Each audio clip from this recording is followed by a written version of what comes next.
El título de hoy se titula El reloj de Dios. ¿Lo tienen por ahí? Le sacamos copia. Lo tenemos también en PowerPoint. Vamos a abrir nuestras Biblias en el capítulo 20 del libro de San Mateo. Cuando el joven rico le dio la espalda a Jesús y se fue, en el capítulo 19, Jesús le dice a los discípulos, de cierto, verso 23, de cierto os digo que difícilmente entrará un rico en el reino de los cielos. Así que otra vez os digo que es más fácil pasar un camello por el ojo de una aguja que entrar un rico en el reino de Dios. Sus discípulos, oyendo esto, se asombraron en gran manera, diciendo, ¿quién pues podrá ser salvo entonces? Entonces Jesús les contestó mirándoles, para los hombres esto es imposible, mas para Dios todo es posible. Gloria a Dios.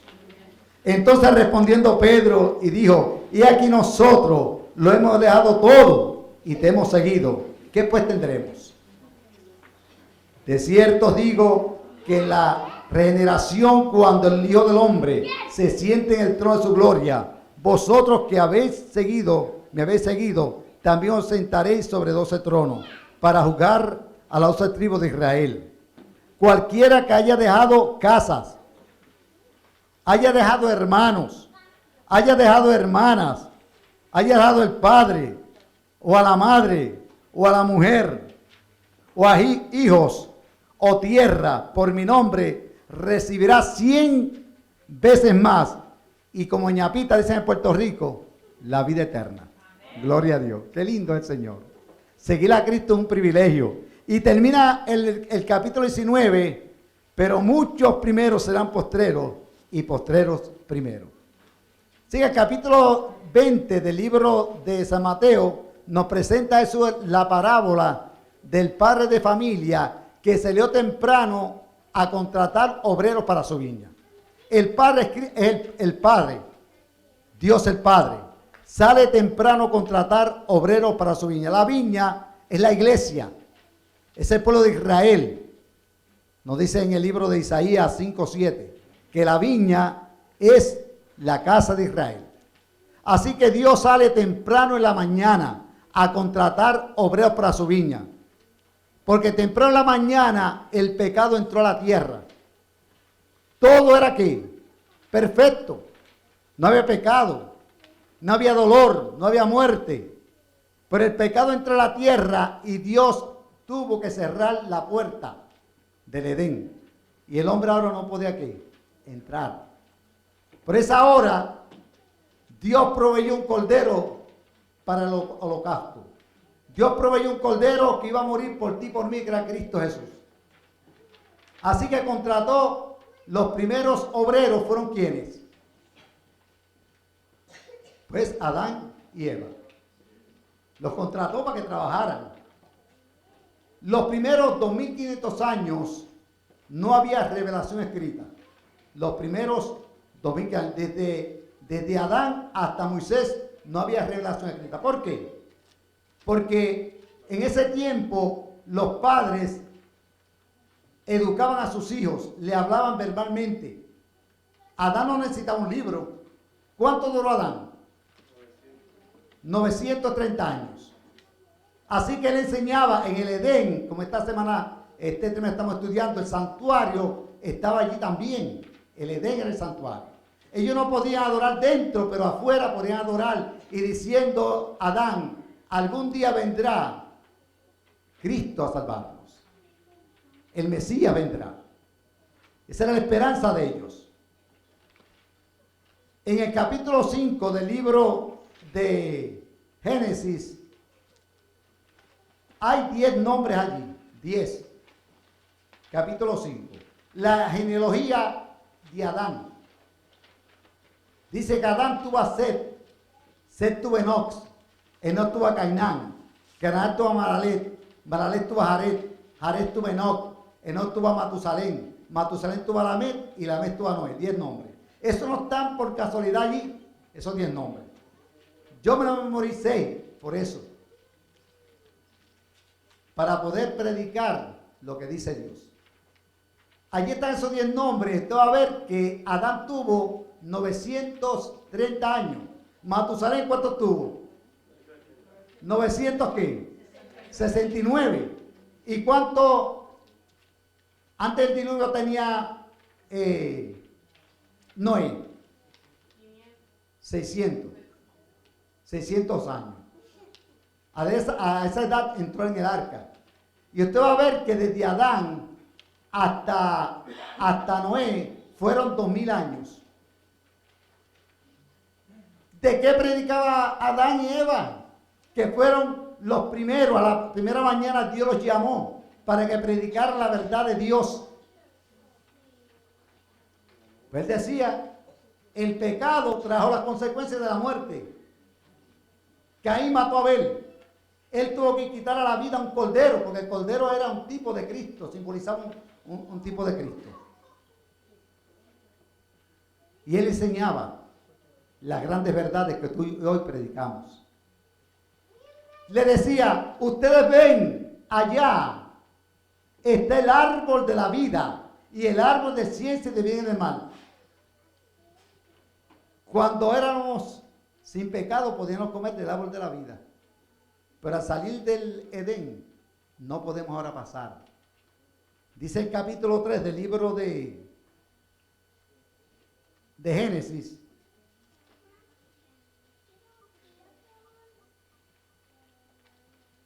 El verso 24 del capítulo 3. Echó pues fuera al hombre y puso al oriente el huerto de Edén, querubines y una espada encendida que se revolvía por todos lados para guardar el camino del árbol de la vida. Así que habían querubines cubriendo que la puerta, cubriendo que no entraran a comer de ese árbol. Por lo tanto, esos 2000 años no podían decir a Adán, mi hijo Abel está ¿dónde? En el cielo. Porque no podía pasar. Pero ellos tenían la esperanza de un día ver al Rey de Reyes y Señor de Señores. Murieron con esa esperanza. ¿A qué hora fue que Dios contrató obreros para su viña? ¿A qué hora? Por la mañana. ¿A qué hora era? Ahí está en el Era a la hora 12. ¿Está por aquí? Puesta aquí. ¿La hora aquí? La hora 12.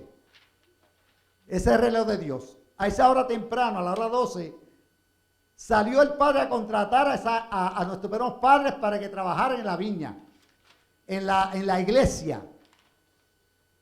Temprano. Muy tempranito. Y le dije que los primeros 2500 años no había que revelación escrita. Usted va a ver, va a estudiar la Biblia y va a encontrar que en el capítulo 11 aparecen 10 nombres.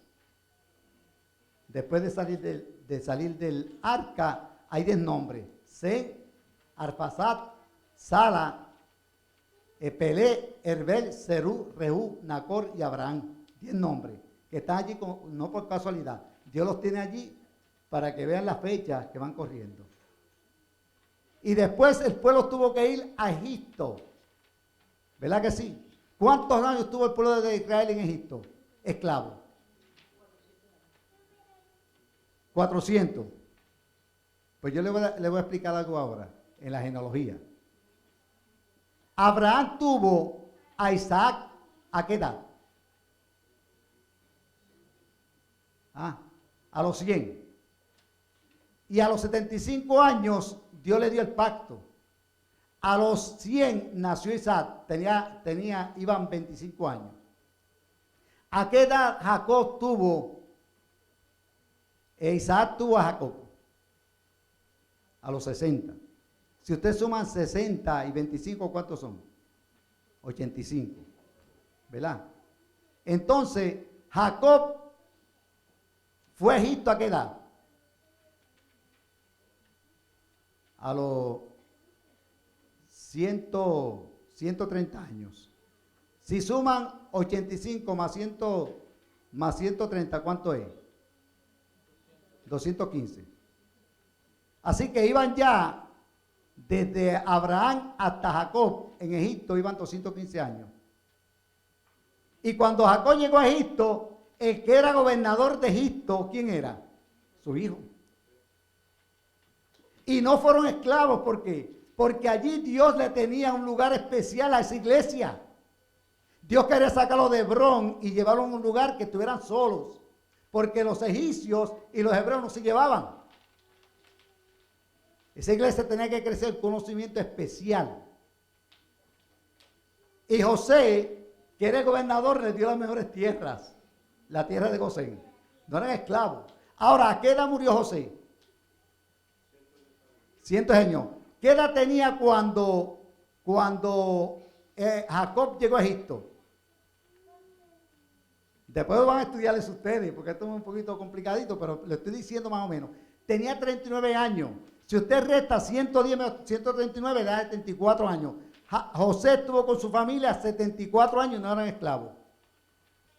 Y dice el libro de Gálatas, capítulo 3, el verso 17. Leo.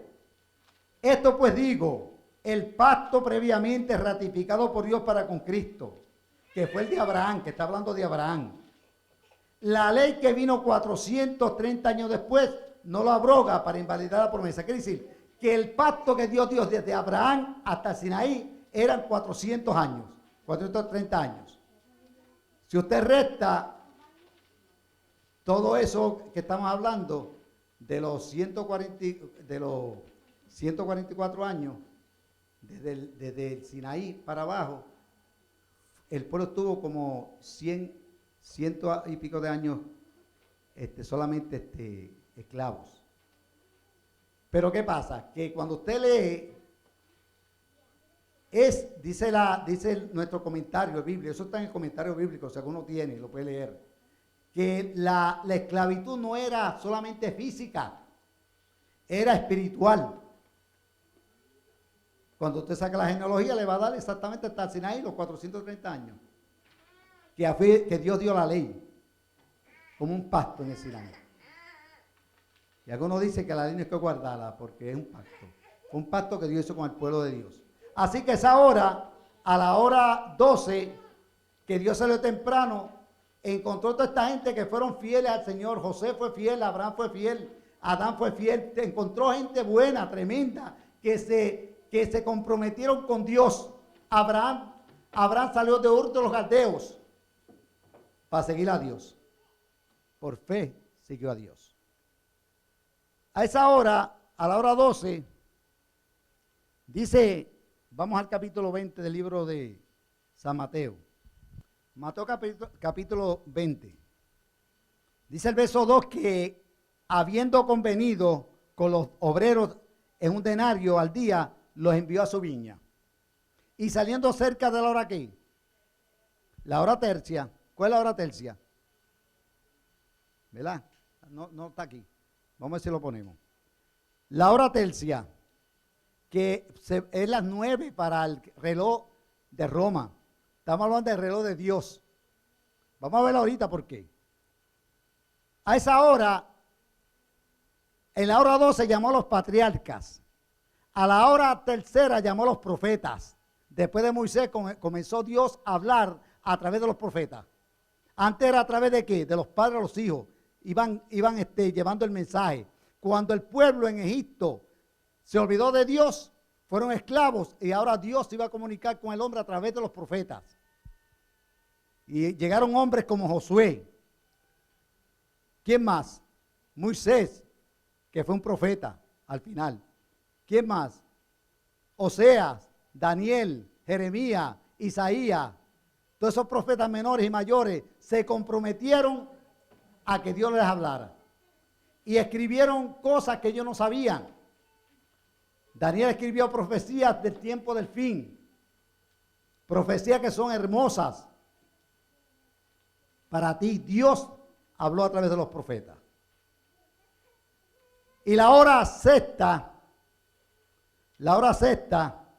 es la hora caliente, es la hora del mediodía. Que para el mundo es la hora ¿qué?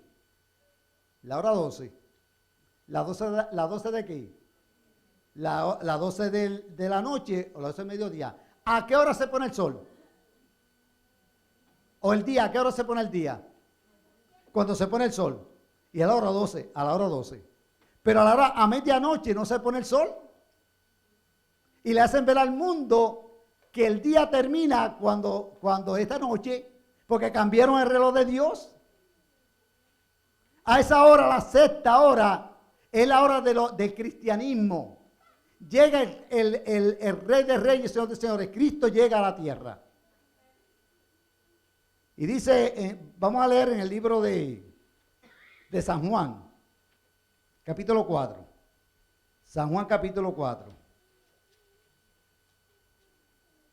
El verso 6. Estaba allí el pozo de Jacob. Entonces Jesús, cansado del camino, se sentó así junto al pozo. Era como la hora que sexta, el mediodía, caliente. Una mujer fue a sacar agua de Samaria. Pero era necesario que Jesús pasara por aquel lugar. Era necesario para encontrarse con ella. Y aquella mujer, cuando vio a Jesús allí cansado del camino, que se sentó allí, que estaba allí, Jesús le pidió ¿qué? Un favor. Dame de beber. Y ella le dice, siendo tú judío, me pides a mí que soy samaritana. Y Jesús le dice, si conociese el don de Dios y quién es el que te pide, tú le pedirías, él te daría agua viva. Y ella le pidió, ¿por qué no le va a pedir esa agua viva? Si ella estaba cansada de ir al pozo a buscar agua. A esa hora no se va a buscar agua. En Puerto Rico, años atrás uno iba a buscar agua a los pozos. Pero iba temprano a la mañana. El agua fresca. Pero ella no iba a buscar agua temprano. ¿Por qué? Porque tenía vergüenza. Y ella quería participar de esa agua de vida. Y Jesús le dijo, pues vete y llama a tu marido.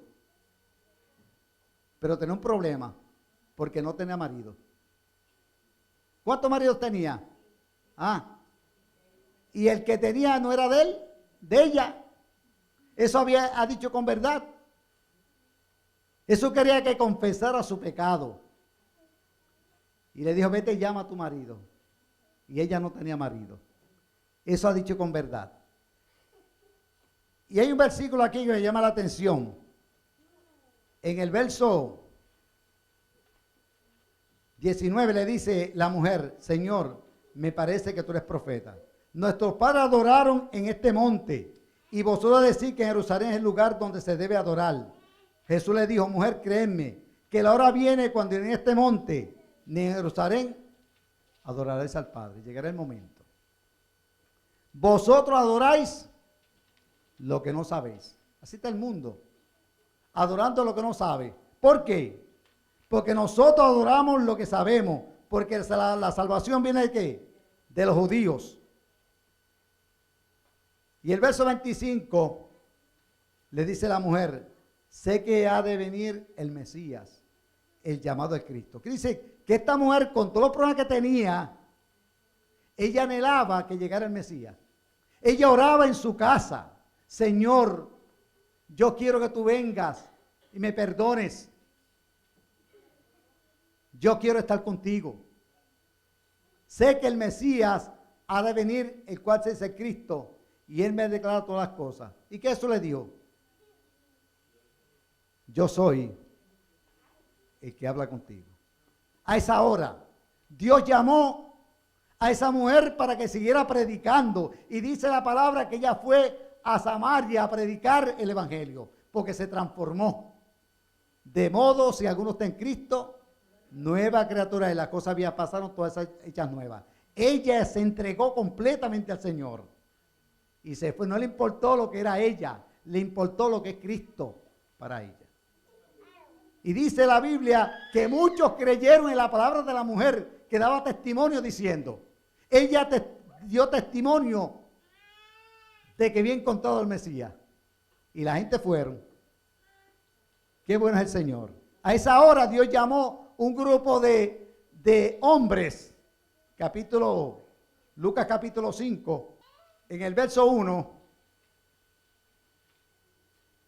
dice que Jesús estando junto al lago de Genezaret, el gentío se golpeaba sobre él para oír la palabra de Dios. Y vio dos barcas que estaban cerca de la orilla del lago, y los pescadores, habiendo descendido a ellas, lavaban sus redes. En el trabajo de ser pescadores, el trabajo más fuerte es lavar las redes. De venir de noche de una pesca, después entonces cogen las redes y las lavan.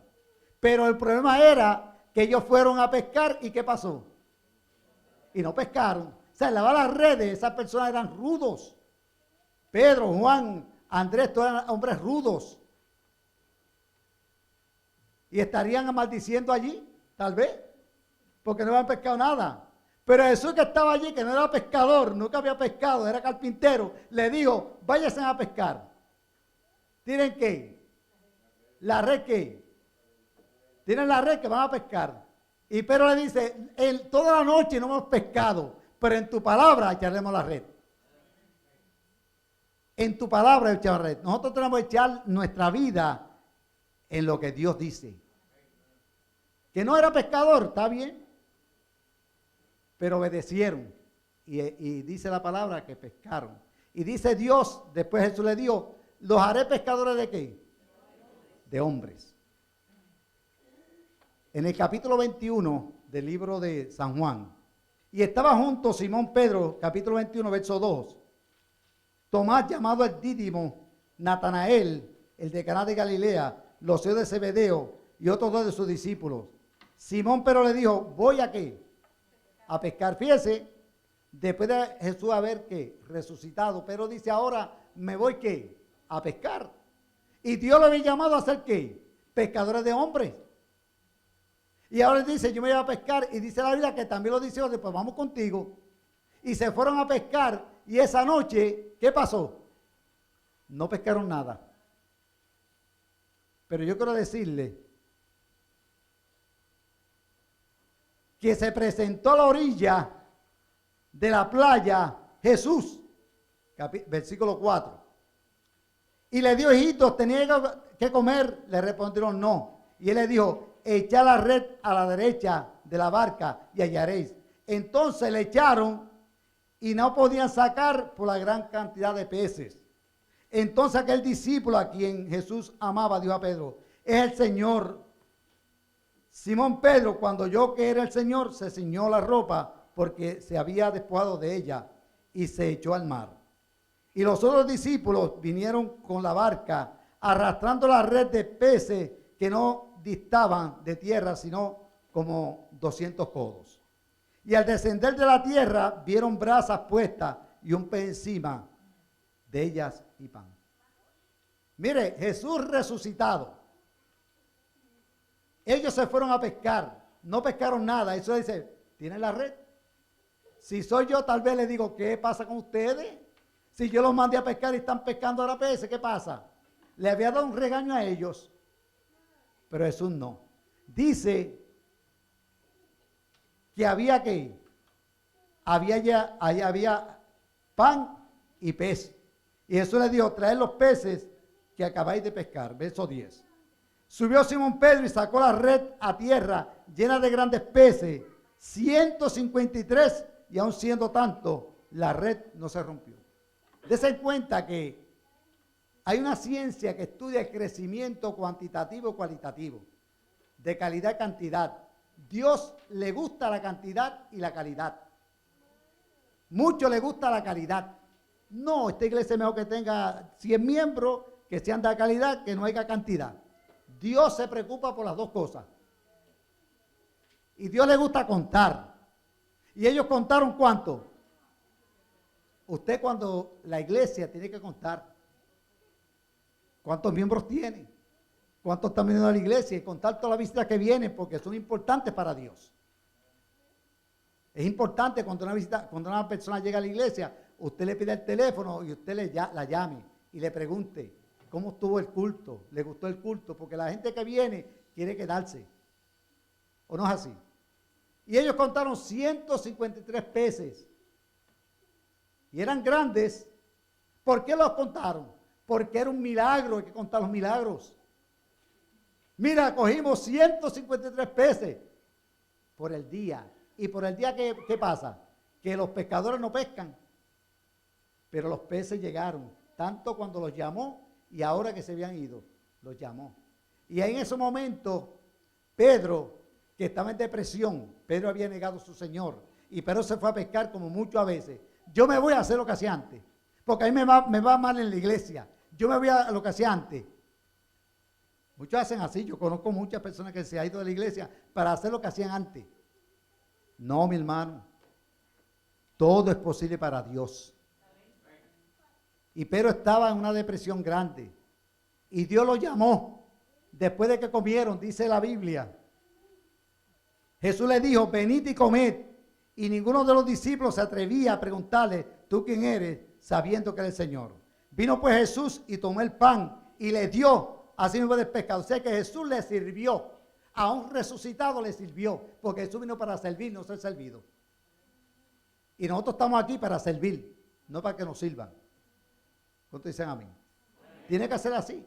Y cuando después que le dio de comer, que lo estuvo ahí, le dice, oye Pedro, tú me amas. Tú me amas como un hermano.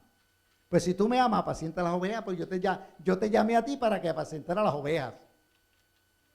Segundo le dijo Pedro, la segunda vez, tú me amas. Y dijo, Señor, tú sabes que te amo. Dijo, pues apacienta mis corderos. Y la tercera vez le dice, Pedro, tú me amas. Ágape, el amor de Dios. Tú me amas como Dios. Apacienta las ovejas. Y Dios nos ha mandado a apacentar, a buscar, a llevar. Porque Dios nos perdona. El perdón de Dios es especial. A esa hora sexta es la hora especial. ¿Por qué? Porque Dios llamó a los obreros para que trabajaran. Y trabajaron.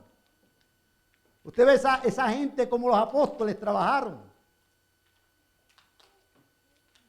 Con lágrimas, con llanto. No era fácil trabajar, pero Dios le dio el poder. Pero fue un hombre que Dios lo dotó de una habilidad tremenda y no le importaba que lo metieran preso. Él seguía predicando el evangelio. ¿Y cómo murieron ellos? Esa hora llevaron, dice que llevaron el evangelio por toda Asia, a pie, y hoy tenemos carros, y no es fácil, porque hoy tenemos todos los medios. Si tenemos esos medios, vamos a usarlos para Dios. Todo lo que tenemos, las habilidades que tenemos, vamos a usarlas para el Señor. Si ellos lo hicieron, ¿por qué tú y yo no lo podemos hacer? Por todos lados, dice Pablo, le decía preso, tanto preso. Capítulo 4. El verso 1 dice, te encarezco delante de Dios, del Señor Jesucristo, que juzgará a los vivos y a los muertos en su manifestación y en su reino, que predica la palabra, que instes a tiempo y fuera de tiempo, redarguye, reprende, exhorta con toda paciencia y doctrina. Porque vendrá tiempo cuando no sufrirán la sana doctrina, sino que teniendo convención de oír, se amontonarán maestros conforme a su propia concupiscencia. Apartarán la verdad del oído y se volverán a las fábulas. Pero tú, sé sobrio en todo, soporta las aflicciones, haz la obra de evangelista y cumple tu ministerio. Y él dice, porque yo estoy ¿para qué? Ya Pablo sabía que le iba a cortar la cabeza, estaba en Roma, preso. Yo estoy para ser sacrificado. El sacrificio es un olor suave, un don de Dios. Iba a ser sacrificado. El tiempo de mi partida está aquí. Está cercano. He peleado la buena batalla de la fe. He acabado la carrera. He guardado la fe. Por lo demás, me está guardada la corona de justicia, la cual me dará el Señor juez justo en aquel día. ¿Qué es aquel día? Cuando Cristo venga. Pablo le iba a cortar la cabeza y le escribió a Timoteo, el Señor me pondrá una cabeza. Me pondré un cuerpo nuevo. Y en ese nuevo la corona incorruptible que Dios me va a poner. Cuando Él venga. Y no solo a mí, sino también a todos los que aman su venida. Hay que amar la venida de Jesús. Cuando uno ama la venida de Jesús, uno trabaja por Cristo. Se esmera por Cristo. Esa es nuestra esperanza. Dice, no se turbe vuestro corazón. Crean en Dios, pero crean también en mí. En la casa de mi Padre hay muchas moradas. De otra manera os lo hubiera dicho. Voy a preparar lugar para vosotros. Y si me fuere y os aparejare un lugar, voy ¿qué? A volver para que donde yo estoy, vosotros también estéis. Qué esperanza, qué promesa tan grande. Jesús llegó a la hora sexta. Llamó obreros para su viña. Para que trabajemos. Este tema lo vamos a tener la parte 2 mañana. La parte 2. Estamos en la hora ¿qué? La hora sexta. Falta la hora nona y falta la hora undécima. Qué lindo es eso, la hora undécima. Como fue estudiar la historia de esos hombres, yo le propongo que estudien con el mapa de los días del apóstol Pablo. Estúdielo.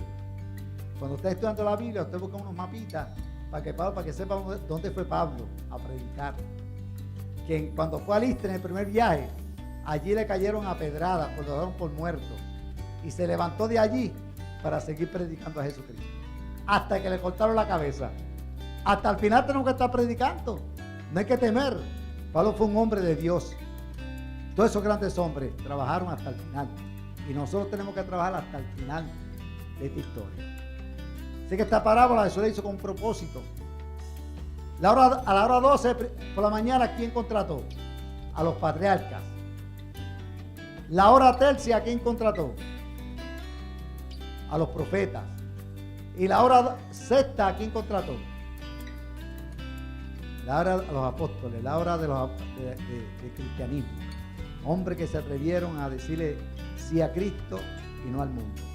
Y Dios te está llamando en esta hora a ti también, para que tú seas parte de esta parábola. Que te metas con Dios, que estudies su palabra. Decirle, Señor, yo quiero, no importa quién sea, y si no sabe leer, busque a alguien que le lea. O hay métodos de audio para estudiar la Biblia. Sí, hoy hay métodos de todo. Bienaventurado el que lee, los que oyen, pero dice también los que guardan la palabra de esta profecía. O sea, que los que guarden son bienaventurados, son felices. Qué lindo es el Señor. ¿Cuántos quieren servirle de corazón al Señor? Y yo quiero, Señor, ser participante de esta parábola. Yo me quiero meter contigo. Vamos a parar para tener la oración.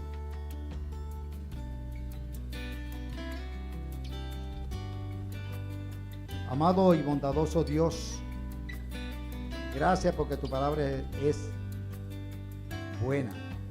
Tu palabra es dulce como la miel, pura como el oro. Y queremos, Señor, en estos momentos agradecerte por esa parábola que dejaste para que nosotros hagamos tu obra. Queremos, Señor, ser participantes de esta parábola, ser misioneros, ser líderes de iglesia y hacer lo que tú dices. Bendice esta iglesia, Señor, que me has permitido llegar hasta ella. Que tú seas con cada uno y que sepamos, Señor, que contigo tendremos la victoria. Bendícenos, acompáñanos a nuestro hogar. En nombre de Jesús. Amén. Que Dios les bendiga a todos.